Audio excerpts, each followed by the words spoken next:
Camada de ozônio e flagelos do Apocalipse. Artigo. Paiva Neto. Fonte: Jornal A Tribuna Regional, de Santo Ângelo, Rio Grande do Sul. Edição de 25 e 26 de setembro de 2010. Sábado e domingo. Atualizado em setembro de 2016.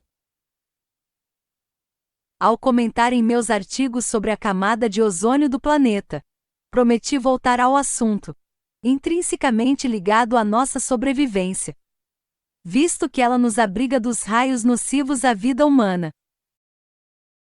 E inicio citando o trecho de reportagem da Reuters. A Organização das Nações Unidas, ONU, por meio de sua Agência de Clima e Ambiente, disse nesta quinta-feira, 29 de outubro de 2015, que não há razão para alarme no aumento do buraco da camada de ozônio. Recorde, que foi detectado neste mês de outubro. Visto que ela voltará, em breve, a encolher. Esse tamanho recorde do buraco que surge na Antártida varia, comumente chegando à sua maior extensão na primavera polar. No ano passado, 2014, a OMM, Organização Meteorológica Mundial, afirmou ter detectado o primeiro sinal de recuperação da camada, motivado, sobretudo, pela proibição dos gases que destroem a camada de ozônio, que está em vigor desde 1987. Afirmou ainda que uma década pode se passar até que o buraco comece a encolher. Isto nos mostra que o problema ainda está aí, e que precisamos continuar vigiando. Mas não há motivo para alarmismo, declarou Gearbreithen, cientista sênior da Divisão de Pesquisa Atmosférica e Ambiental da OMM. No geral, contudo, isso não reverte a recuperação, em andamento, de longo prazo projetada para as próximas décadas, afirma a declaração. Os agentes químicos que destroem o ozônio, como os clorofluorcarbonetos, CFCs, muito usados em geladeiras e latas de spray, foram banidos pelo Protocolo de Montreal de 1987. O Programa Ambiental da ONU disse que esse tratado evitará 2 milhões de casos anuais de câncer de pele até 2030. Uma esperançosa notícia que certamente merecerá outros estudos e análises dos especialistas no tema. Acompanhemos os acontecimentos sem perder de vista que muito ainda precisa ser feito para ficarmos livres desse tormento. Os 7 flagelos e a ação humana. Chamou a atenção dos meus leitores a similitude da mensagem do Apocalipse de Jesus, no quarto flagelo, capítulo 16, versículos 8 e 9, com o tema em questão. O quarto anjo derramou a sua taça sobre o sol, e lhe foi dado afligir os homens com calor e fogo. Com efeito, os homens se queimaram com um intenso calor, e blasfemaram o nome de Deus, que tem autoridade sobre estas pragas, e não se arrependeram para lhe darem glória. Uma linguagem profética de há quase 2000 anos, que diz muito dos tempos atuais. Apesar do conhecimento que se tem dos efeitos nocivos de uma exposição exagerada ao sol, há quem isso não reconheça, que significa ranger os dentes contra Deus, e se coloque entre os que poderão desenvolver, por exemplo, câncer de pele, catarata, ou outras doenças. Avisos do Supremo Criador. Trago, por oportuno, trecho de improviso radiofônico, de 1991, com a análise dos 7 flagelos na série A Instituição dos Diáconos, que apresentei nas aulas do Apocalipse de Jesus para os simples de coração. Advertiu um mentor das claridades divinas que, se a semeadura é livre, a colheita é obrigatória. Daí entendermos o porquê dos 7 flagelos, citados nos capítulos 15 e 16 do Apocalipse. Trata-se da vindima de uma semeadura irresponsável.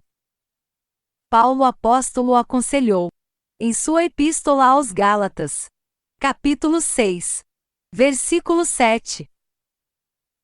Não vos deveis enganar. Porque Deus não se deixa escarnecer. Aquilo que o homem semear, isso mesmo terá de colher. Vamos ao versículo 1 do capítulo 15 da revelação de Jesus, segundo João. Os 7 flagelos. E vi no céu outro sinal grande e admirável. 7 anjos, que tinham os 7 últimos flagelos, pois com este se consumou a cólera divina.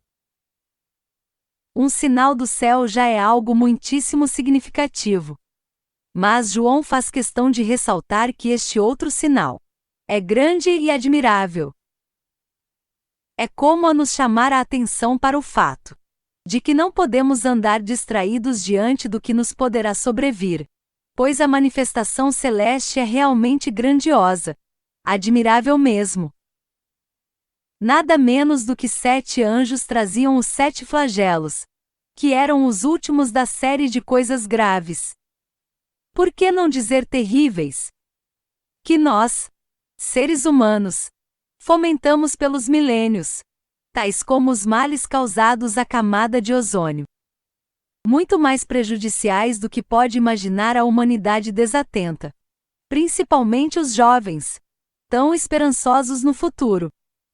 Porém, em sua maioria, distraídos dos avisos do Supremo Criador de todos nós. O exemplo do telhado.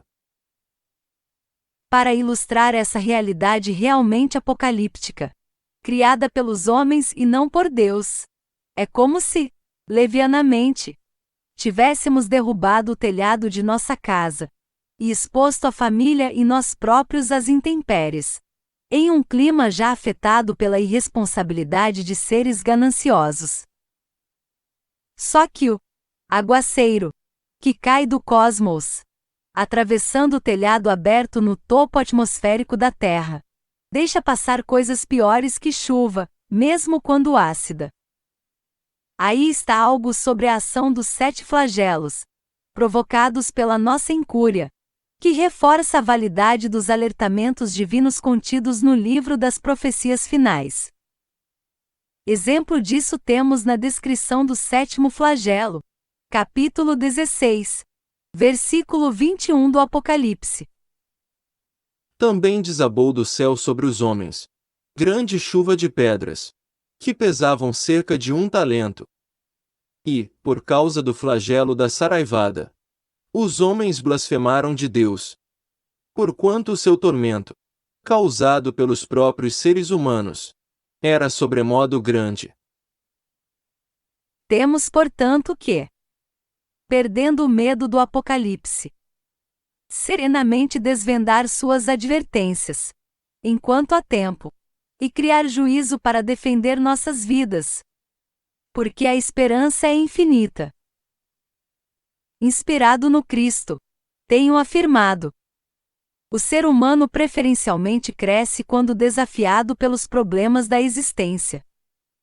Por isso, também com o pensamento elevado ao Divino Educador, venho lembrando a vocês que é nos momentos de crise que se forjam os grandes caracteres e surgem as mais poderosas nações. Quando estamos integrados em Deus, as dificuldades só nos fazem crescer. Ensinam-nos a lutar com acerto. José de Paiva Neto. Escritor, jornalista, radialista, compositor e poeta. É diretor-presidente da Legião da Boa Vontade. LBV. Acesse paivaneto.com.